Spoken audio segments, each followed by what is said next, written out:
Tere, minu nimi on Silversa ja ma töötan Lahepere villas.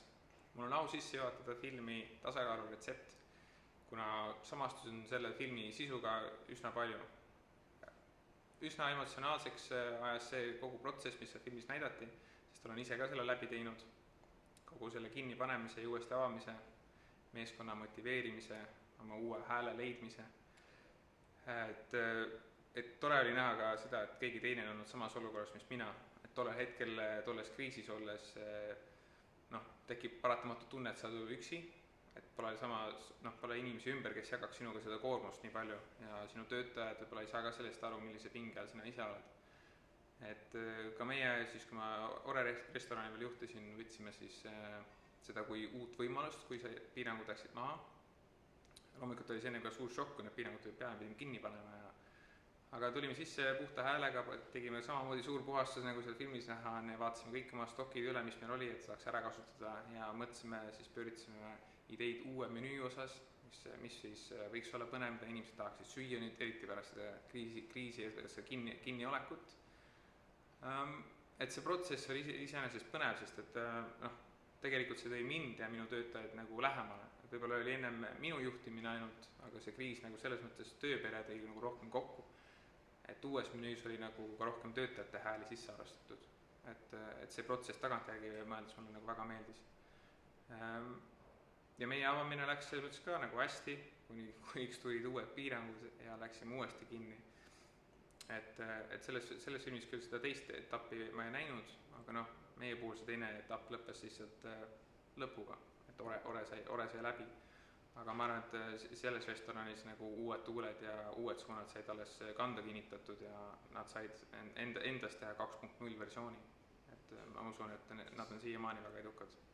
Ja seal filmis, mis minuga eriti nagu minul siis bassitrummi natukene siis lõi, oli see, kui ta ühele kokale seal natukene pani puid alla selle eest, et ta ei suhtunud ubadesse samamoodi, nagu ta suhtuks krevettidesse või kaaverisse.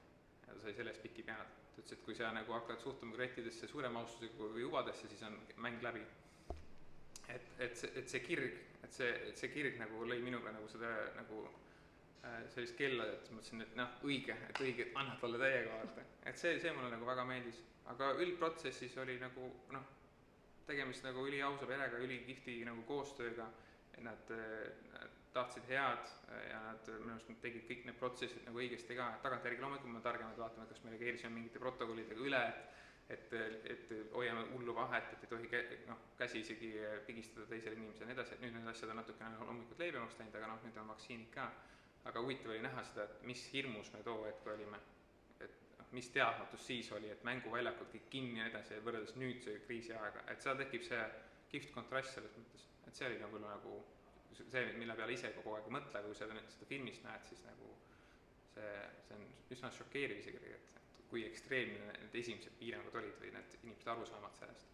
Ma soovitan, et inimesed saaksid aru tegelikult, et kuidas see mõjutas toitlustus- ja turismisektorit. Turismist on loomulikult vähe, sest aga toitlustust just, et kui palju vaeva inimtöötunde pidi panema selle sisse, et esiteks kinni panna, uuesti avada, et mis see inimestelt nõudis, et päris suure osa sektori oli ka palgalangused ja nii edasi, siis ikka minna nagu naerusujil tööle, et kui palju tahte jõudu ja kui palju nagu koostööd ja lihtsalt nagu eluenergiat see kõik tegelikult nõudis. Et nende piirangutega kohanemine ja uuesti avamine, et seda motivatsiooni on tihti paljudel raske leida ja tänases päevaks me oleme sektoris kaotanud päris palju töötajaid ka. Ma olen siin filmis näeb ära ka need põhjused, et miks. Et kui ennast panna samasse olukorda meelde, kas sa tahaksid edasi seal töötada või kas sa tahaksid sellistes piirangutes restorani pidada või selles nagu meeskonnas üldse olla. Meie arusaamad selles viiruse levikust on ka erisugused, et kõigil on erinev info tänapäeval. Et see on nagu suureks probleemiks. Nemad tulid sellega hästi toime selle ohjamisega, et oli see kommunikatsioon pidevalt olemas, et see on ka hästi oluline, et kommunikeerid. Et kriisi puhul on alati oluline, et kommunikeeri. Et siis lähevad kõik asjad nagu ladusalt ja see koostöömoment ka. Et jah, et need, kes ei tööta iga päev restoranis või ei puutu selle maailmaga kokku, mõtlevad, miks siin restoranid halasid ja nutsid, et kas me saame palgatoetust ja kas mingit toetust saab ja nii edasi.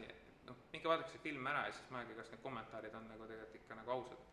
Et restoranid teevad kõva töö ära nagu turundamise suhtes, turundame riiki, hoiame turismi üleval. Et jah, ma arvan, et need toetused, mis tulid, on igati õigustatud ja noh, näiteks on isegi rohkem oleks sellest sektorist nagu rohkem alles jäänud kui nagu praegu. Nautige filmi ja pärast filmi, kui kõht on tühi ja natuke viitsite sõita, siis tulge Läheverevillasse. Olen seal tavaliselt kolmapäevast laupäevani ja siis teen teile rõõmuga süüa ka. Ja juba positiivsemate tunnetega ja uute tuultega.